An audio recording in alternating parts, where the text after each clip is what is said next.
Okay, so in today's lesson, all we are going to be doing is dividing. So it's exactly the same as what you have been doing for the past few weeks, using those skills and using that same bus stop method.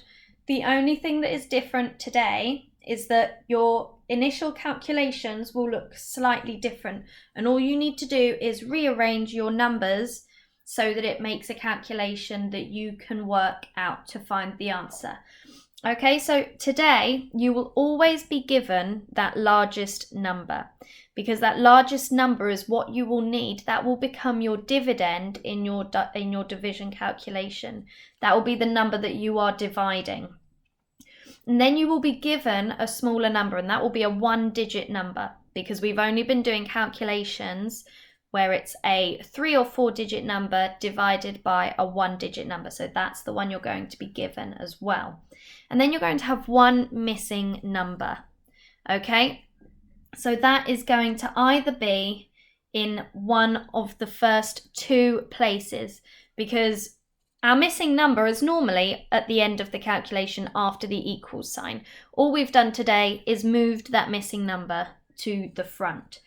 Okay, now all we need to worry about today is dividing. So as long as our division calculation looks like it might be right, then we should be on track. So the calculations that you will be given will be one of these. So it might be a given number, so for example 2 multiplied by something equals 6, for example. Let's use 2 and 6. Okay, so 2 multiplied by something equals 6. So to work that out, we would have to rearrange it to become 6 divided by 2 equals something.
So this is what you're going to be recreating your calculation to look like.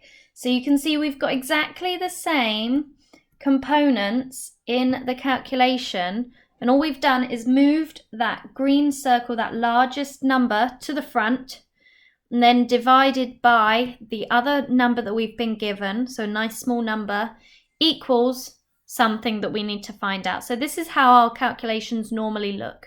Okay, so all we're doing is rearranging the numbers to make it into a nice calculation that we can work out to find that missing number. So let's go through it step by step, and you can work through an example going through step by step. Okay, so this is the calculation that we're going to go through together. So we have got, I've left this up here because that's what we're going to be creating, okay? So we've got missing number, something, multiplied by 2 equals 3052. Okay, all we need to do is swap it around to make it look like this. So if we think this is our largest number, so that's going to be our green circle. This is our missing number, and then this is our given smaller number. Okay, this is the number that we know, and it's our single digit number, so we know that we can divide by that. So your first step is to rewrite the calculation with the numbers so that it looks like this. Okay, so pause the video here to rewrite the first calculation. Just write it out like that. Pause the video here.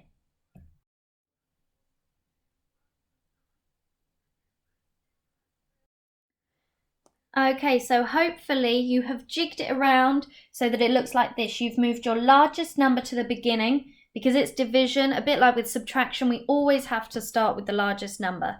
So we've moved 3,052 to the front here, and then divided by 2, because then this is our missing number. Okay, so it's back into a normal place. Okay, that looks like a much better calculation than what that does. Much easier to calculate. Okay, that's our first step.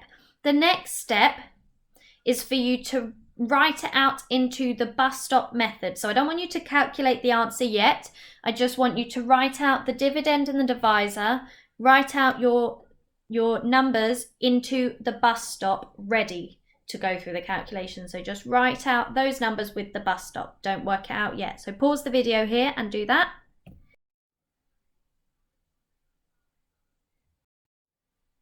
Okay, so hopefully this is what your calculation looks like so far. So you've got your bus stop and you've got your divisor here, your number 2, that's come here, that's the number you're dividing by, and then your dividend, that's the largest number that you are dividing. Okay, so this is how your calculations should look. So the next step is going to be to go through the steps of finding the answer. And once you've done that, we can then fill in the missing gaps. Okay, so pause the video here and work through the calculation.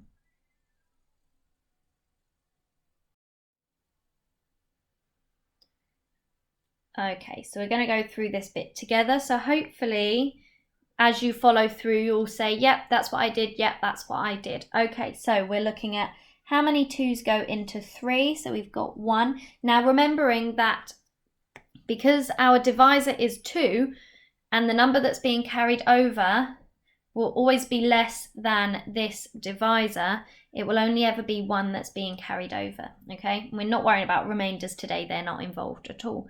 So 1 lot of 2 goes into 3 with 1 left over. So then we're looking at how many 2's go into 10. 5 lots of 2 are 10. How many 2's go into 5? Well, that's 2 lots of 2 with 1 left over. And then how many 2's go into 12? 2 times 6 is 12. So then we can fill in our gaps and say that 1,526 times 2 equals 3,052.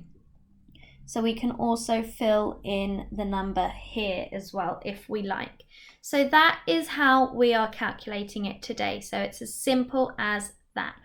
Feel free to use this to go through step by step when you're working through your answers if you would like to. Okay, good luck.